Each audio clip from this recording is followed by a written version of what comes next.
All right, so I'm Craig Heffner. This talk is obviously exploiting surveillance cameras like a Hollywood hacker. Now, as some of you may or may not know, when my talk was first announced, it got a little bit of press, which as a speaker is really cool. The problem is that in order to hype their articles, all of the news stories who covered my talk decided to emphasize the fact that I used to work for a particular three-letter agency who has been in the press quite a bit themselves lately. And although they couldn't quite seem to agree what those three letters actually stood for, some of them did go as far as to claim that what I was presenting at Black Hat was actually work I had done for said agency. Now, with current events being what they are, this resulted in some very interesting phone calls from my ex-employer. Yeah. Luckily, we have people who handle the phones for me, and they got yelled at instead of me. But while my initial attempts to kind of assuage their fears didn't work, I was eventually able to convince them that yes, sometimes people on the internet are wrong. So, just to be very clear, this talk is not about any work that I've ever done for any ex-employer. What this talk is about is work that I do for my current employer. I work as an embedded vulnerability analyst for Tactical Network Solutions. I also teach our embedded device exploitation courses and dabble with wireless hacking from time to time as well. What I'm going to be talking about today, obviously, is the security in surveillance cameras, or lack thereof as it may be. Back in early 2011, last year, I started taking a look at the security that's in the firmware actually running on these network connected surveillance cameras. And since I'm up here talking about it, as you might surmise, I found a lot of interesting things. So I'll be dropping some O-days as well as some not so O-days, and we'll talk about that when we get to it. But also demonstrating how these vulnerabilities ultimately can be leveraged in true Hollywood style fashion. So when I started looking at surveillance cameras, I said, well, I've looked at a lot of embedded devices before, but I haven't looked at surveillance cameras. So I kind of wanted to start off with something easy, something that would be almost guaranteed to get me a win. So I picked DLink, because they never fail to disappoint.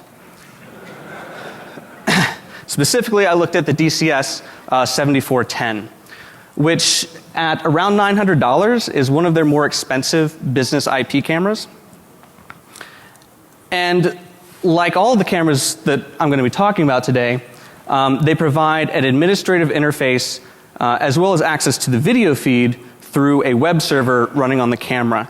Which makes the web server a very attractive target for an attacker.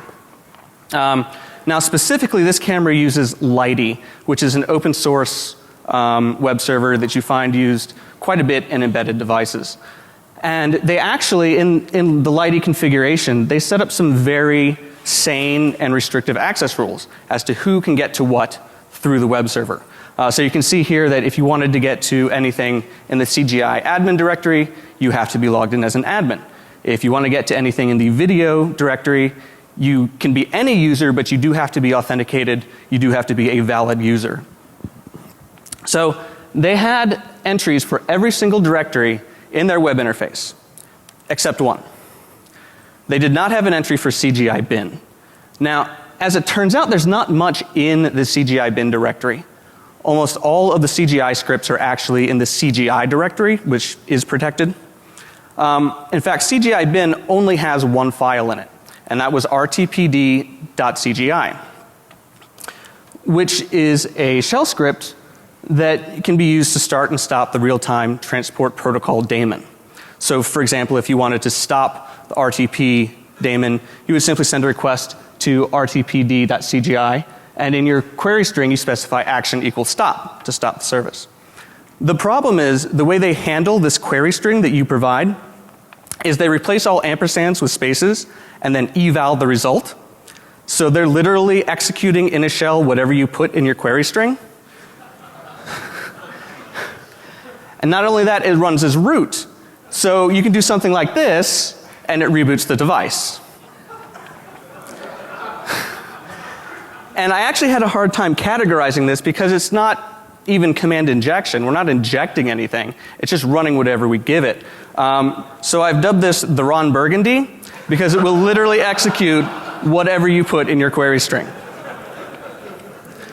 Not only will it execute what you put in your query string, but it'll send you the response back to your browser. So you can do something like this. This particular command will echo out the admin password. You get that sent back to your browser. And so you now have the admin password and access to the video feed. And so you're not only root, you're also admin. Now, as it turns out, DLink, like many vendors, really likes to reuse code. And so this popped up in a lot of their products. But it didn't just affect DLink because it was also used by Trendnet and several other off-brand devices as well. And due to the fact that there is so much reuse of this code within vendors and throughout different vendors, it turns out there's quite a few of them already publicly accessible and indexed by Shodan for you. Now, this vulnerability might sound familiar to some people, and that's because it probably is. Of course, after my talk got accepted, someone put a CVE out for this bug. So it's technically not an O day anymore. However, the CVE only addressed DLink devices. It did not mention any of the other vendors affected. And the truth is, even if every single vendor put out a firmware update fixing this today, everyone would still be vulnerable like 3 years from now because no one updates firmware or even knows what it is half the time. So I expect this bug, even though it's technically not a no day, to be quite useful for some time to come. So I said, okay, DLink is an easy target. As I mentioned, that's why I picked them.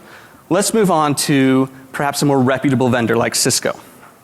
The Cisco PVC 2300 is kind of a mid-range business IP camera. Runs about $500. Now, it too has a web server, and it enforces authentication by using HT password files, which most people are probably already familiar with. So basically you put an HT password file, or more specifically a symlink to a centralized HT password file, in every directory that you want to be password protected. So looking through the firmware, every single directory in the web interface had a .ht password file, except one. The OAMP directory did not have any HT password file. What it had was a bunch of XML files that were actually symlinks to this oamp.cgi binary. So I said, okay, well let's look at what this oamp.cgi thing does. And as it turns out, it implements kind of its own little mini API that's totally separate from the rest of everything else running in the web interface. So it expects you, when you make a request to it, to specify an action. And this action you can specify can be one of many different things, including download configuration file, update firmware, and many others. But they weren't completely stupid. We'll get to the stupid stuff later, but they weren't completely stupid because what they do is before executing an action, they check to make sure that you've also provided a valid session ID. If you have not provided a valid session ID, the only action it lets you run is the login action. I said, okay, well, this in itself is interesting because they're implementing authentication that's totally separate from the authentication used everywhere else in the interface. So I started looking at how they actually handle this login action. They expect you to specify a username and a password. All right, so no surprises there. They then make 2 calls to this pro-get-stir function. Now, at this point, I have no idea what pro-get-stir does. Presumably, it gets a string of some sort. But I do know that on the first call to this function, they pass it 2 strings, OAMP and L1 user. And on the second call, they pass OAMP and L1 password. Now, the value returned for L1 user is then compared against the username that you provided. And the value returned for L1 password is compared against the password you provided. So presumably this L1 user and L1 password, whatever their values are the correct login for this OAMP interface. Now, the only other place I could find in the firmware that actually referenced L1 user and L1 password was in the configuration file. These values are hard-coded in the device's running config under the OAMP section of the configuration file. You can see that L1 user is set to the string L1 underscore admin, and L1 password is set to the string L1 underscore 51. And this is a real problem because this whole OAMP interface and these hard-coded accounts are completely undocumented. So no one knows they're there except for people who bother to look at the firmware, which of course an admin is never going to do that. And even if an admin knew that these were here, there's no way for the admin to change this. There's no interface for the admin to go in and change these values. And the problem with having hard-coded secret passwords in your system and backdoors is that they don't stay secrets for long, right? So we can use these backdoor accounts to exercise the login action. And sure enough, we get back a session ID. Now as long as we send the session ID along with all of our other requests, we can invoke any of the other actions supported by oamp.cgi, including download configuration file. And this gives us back what appears to be base64 encoded data. The problem is if you try to base64 decode this, no worky. You just get a bunch of junk. The reason for that becomes readily apparent when you look at the actual encode 64 function in the binary itself. They are doing base64 encoding, but they're using a non-standard base64 key string. Luckily, it's very easy in Python to substitute the standard base64 key string in Python's base64 module with a custom key string like this. And so with a couple lines of Python, we can easily decode the config, which gives us plain text admin creds, which lets me see your server room. Now, the problem with viewing someone's server room is it's really exciting for like 10 seconds. And then you're like, holy shit, this is boring. So I went back and started looking at some more code because that's more exciting. Now the load firmware action is one of the other actions you can invoke. And it's actually very interesting because instead of uploading a firmware file to the device, you specify a URL. And then the device goes to that URL, downloads presumably the firmware, and then flashes it. The problem is that URL that you specify is shoved into a command line string that's ultimately passed to libc's system. And hopefully everyone here knows that taking unfiltered user supplied content and passing it to system is bad. You don't do it. So we can easily do command injection through this parameter. Just putting semicolon reboot semicolon somewhere in your URL reboots the machine. And of course we can run whatever command we want at this point. This also affects the WVC2300. It's basically the same camera but with antennas. And there are hundreds of these cameras already out there online in hotels, obviously server rooms, and engineering companies who design things for the International Space Station, I'm told. So I said, okay, clearly DLink and Cisco are doing it wrong. In their defense though, you know, they're not really camera companies. They don't do cameras. Cameras isn't really their focus. So let's look at someone who is a camera company. It's their bread and butter. Hopefully they know how to do it right. So I picked on IQInvision. Partially because they make some really expensive high definition cameras. The IQ832N, for example, will run you over $1,000 a piece. So it's certainly not cheap. The main reason though is that these are the guys who make the cameras that are used in the business complex where I work. So it was a little more personal. And what you get for $1,000 per camera is a high definition video feed, unauthenticated, open to the world by default. Now, admittedly this is a configurable option. You can require authentication. This is the default setting, but you can go in as an admin and change that. Now, guess how many admins connected their cameras to the internet without changing that default setting? Almost all of them. So this is really interesting, but it's not really that interesting from a security standpoint, right? It's like, oh, okay, they don't know how to secure their stuff. Big deal. But I wanted some actual vulnerabilities. So I said, well, let's look at getting into the admin area, which is password protected and which thankfully most admins had the presence of mind to change the default settings for. So to do this, I started looking at what else can I get to without authentication. And one of the few pages that you can get to without authentication is oidtable.cgi. And the output from oidtable really isn't that interesting. It's a bunch of technical camera settings like focus and all that other stuff. There's nothing really sensitive in here like usernames and passwords. What's more interesting is the code behind oidtable. Because if you disassemble this CGI binary, you'll see that it looks to see if you've specified a grep parameter in your query string when you send your GET request to it. Now, if you have, it checks to make sure the value you provided is less than 32 bytes long. And as long as you meet that requirement, it'll take that string, shove it into a grep command, and pass it to popen. At which case, I facepalmed, did my best Kim Jong-il impression, and did some command injection. And again, just like with the DLink, you see I can run a PS command, and I get the output sent back to my browser. So I have a built-in, unauthenticated web root shell already on the device. It's also worth noting that while process listings are interesting, these cameras already have Netcat installed on them with the -E option enabled. So I'm sure most people here can think of some more interesting commands to run than a process listing. But my main goal in all this was really to get to the admin area, recall. So I said, well, how can I do that? Well, we can also use this bug to retrieve the contents of arbitrary files. Now, the etc priv password file is what contains the actual admin credentials. It's not an etc password, it's etc priv password.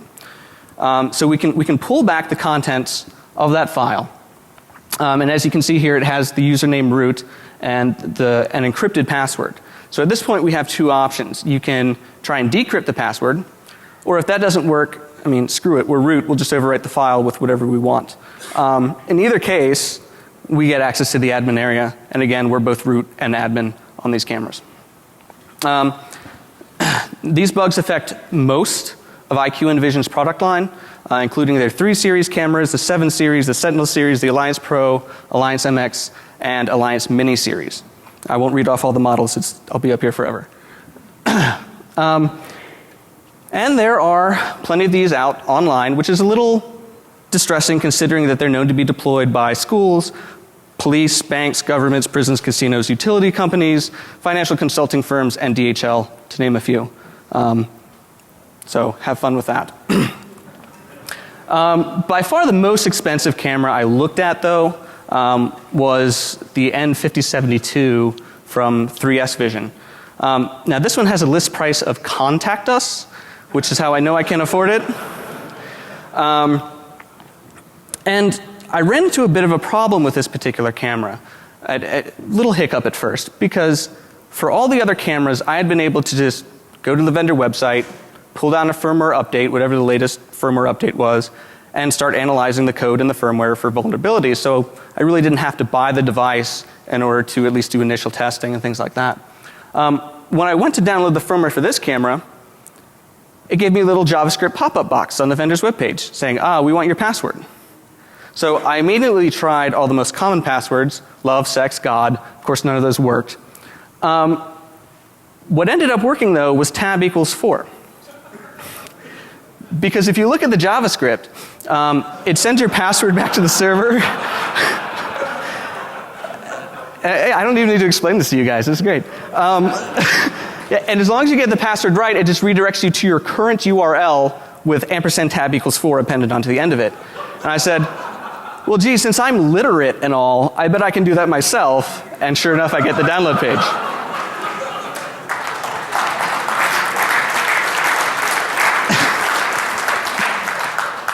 So this does not bode well for the security of their systems. Nor does the fact that they're using a custom web server. It's rather innocuously named HTTPD. But if you actually just look at the strings in this binary, it's very clear that this is very custom to their firmware. It's either something that they rolled themselves from scratch or something that's been very heavily modified by them. So I said, well, if this looks really custom, I really need to start looking at how their web server handles authentication. Now, I know that the cameras use basic HTTP basic authentication. So I know that they're going to be doing some base64 decoding. Because if you're not familiar with HTTP basic auth, your username and password are basically concatenated and then base64 encoded. So I started looking through the code for cross references to B64 decode. And so what they do when they decode your password is they pass it to B64 decode. All right, that's fine. They're decoding your stuff. They then do two string comparisons against a hard-coded string, 3S admin, and another hard-coded string, 279888303. And I saw this and I thought, there is no way you were dumb enough to hard code stuff into your HTTP server. These can't possibly be creds. But they were, and they worked great. So you can access any 3S Vision camera, become admin with these backdoor creds, and that gives you access to video feeds of cache machines, Taiwanese checkpoints, and Russian industrial basements. At least that's what I assume that is. Now again, looking at video feeds is really boring, so I wanted root. Luckily their code is littered, especially once you're logged in as admin, your attack surface is wide open. And their code is just littered with unsafe function calls. It's absolutely horrible. Probably the best example of this is their records.cgi handler. Now not all of the cameras, but many of their cameras support local storage. So you can plug in, say, an SD card to the camera and it'll save files off to the SD card for you. So they also provide a way to do some basic file management from the admin interface. And this is done through the records.cgi page. Now records.cgi is not a physical CGI page sitting on disk. What happens is when the web server sees that you requested records.cgi, and it invokes the doRecords function handler. So the doRecords function handler checks to see what action you've provided. So for example, if you wanted to delete a file, you can tell it action equals remove. Now if you're deleting a file, you also have to tell it which file you want deleted. So it checks to make sure that you've specified a file name as well. That file name is then shoved into an RM command that is passed to system. And I think everyone knows where this is going. Yeah. Setting file name equals backtick reboot backtick makes it not respond to pings anymore. Now this affects almost all of 3S Vision's product line, not only the cameras but also their video servers, because they use the same web server as well. And after a bit of research, I found that another company named Alinking used the same code in their cameras as well. Now Alinking went through and changed the hard-coded creds to something else. So they still had, all the Alinking cameras have the same hard-coded creds, they're just different from 3S Vision's hard-coded creds. And I'll leave finding those as an exercise to the reader, but they're there and they're easy to find. Now these cameras are particularly interesting due to their cost. There's not a whole lot of them, when compared to some of the other devices. But considering that these cameras are known to be deployed in foreign military, energy, and industrial facilities, they're particularly interesting. So all of you who are already looking these up on Shodan, be careful. Don't blame me when the Chinese military shows up and gets pissed at you. So what this all boils down to is I'm in your network. I can see you and I'm root, which is not a bad position for any attacker to be in. Most of these cameras, the way that they're deployed, they're actually connected to the internal network.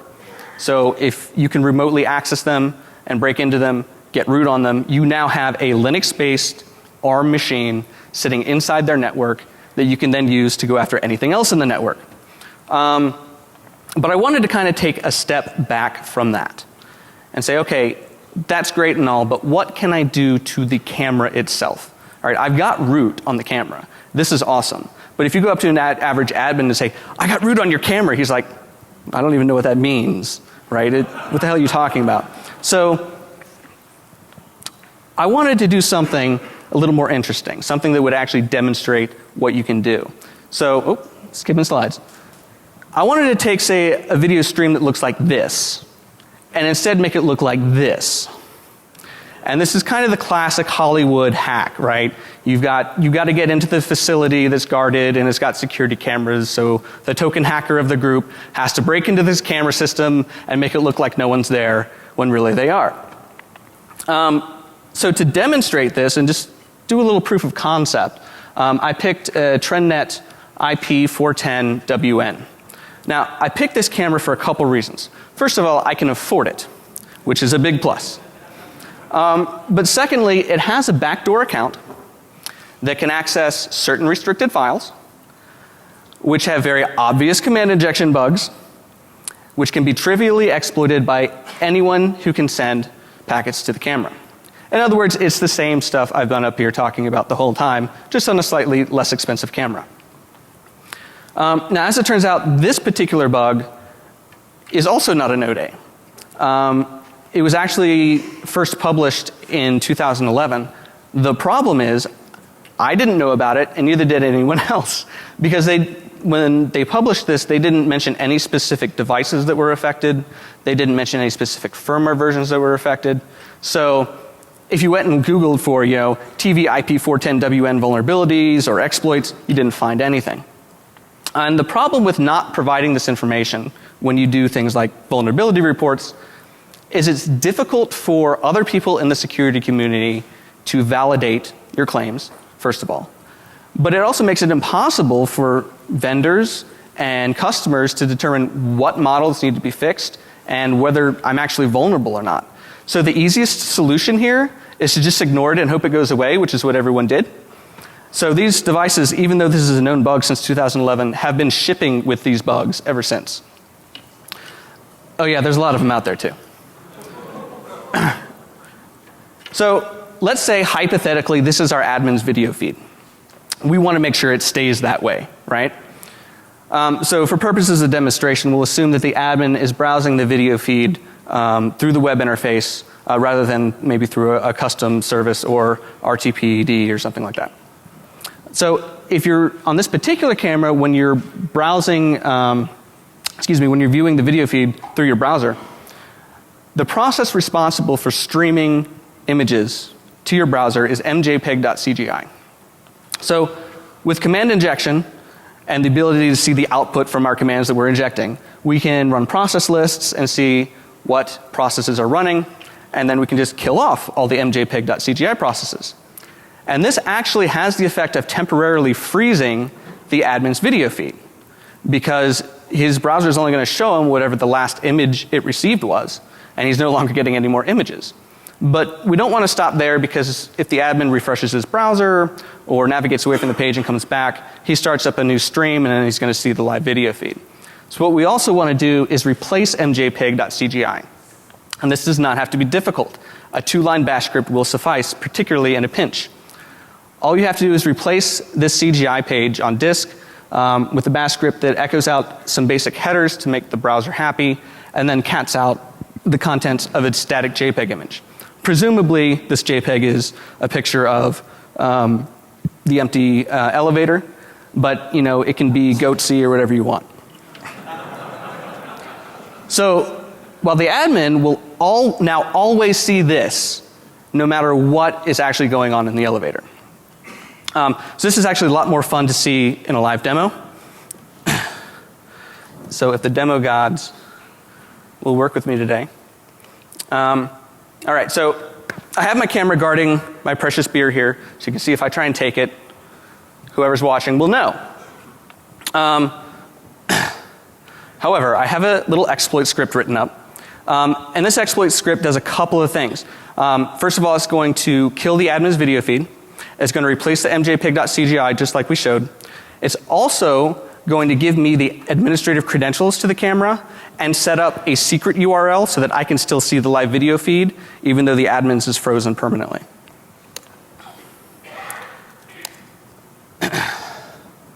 So sending exploit.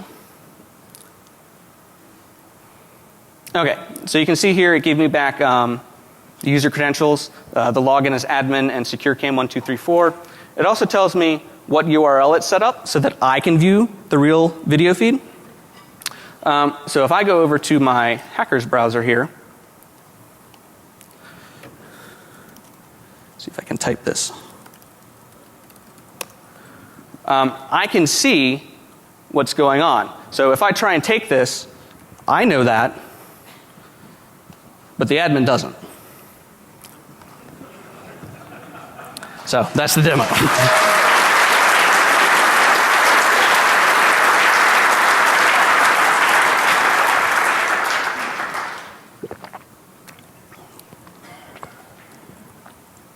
So a couple closing thoughts I'd like to leave you with. First of all, this clearly is not an all-encompassing list of bugs in security cameras, not by a long shot. So there's lots more of these to be found if you want to go look for them yourself. And as you've seen, most of them are epically trivial to exploit. Another thing I'd like to point out is that almost all of these cameras will reveal their model name even if you're not authenticated, either on the login page or the login prompt, depending on how they're doing authentication. It'll tell you what its model number is. So if I, as an attacker, know the model number, even if I know nothing else about this camera, I can go on Google, I can Google the model number, go to the vendor's webpage, download the firmware, maybe have to add, tab =4, get the firmware and start analyzing it for vulnerabilities without ever even having to buy the device. And this is exactly what I did with all of these cameras. I was able to find the vulnerabilities and write working exploits without ever having to buy a single camera. It was all done with firmware analysis, basically using binwalk to do firmware analysis and extraction, and then using IDA and QEMU for disassembly and emulation if necessary. So with that, now I know when I open up for Q&A, like half the room always leaves. So before you head out, please fill out the surveys or swipe your badge for surveys or however that works in the back. But with that, I'll open up for any questions you guys might have. Oh, got one. Did you run into any actually secure cameras? No. So there were a lot more cameras that I looked at. I simply didn't, I did need like a 2-hour slot to talk about all of them. I did not run into one that was actually well done and actually secure. Now with that said, there are a lot of larger vendors that I simply didn't have the resources to look at. They don't put their firmware up for free and I don't have the money to buy their cameras, right? So I'm not saying there aren't secure cameras out there, but the ones I've looked at, certainly not. Anyone else? Oh.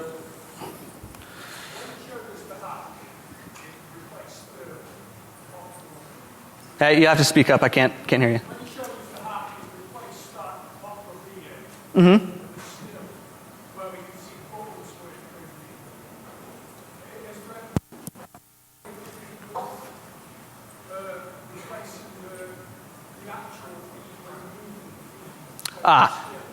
So the easiest way to do that in this case would be like an animated GIF, which is, a really pretty hacky workaround. Certainly this can be taken a lot farther. Yeah, I mean, you could easily write your own CGI that really does feed a live video of whatever you want. I'm lazy though, and that was my demo. But the concept's the same. You're root on these devices, you can do whatever you want. Yeah, you can certainly do that. That it? Oh.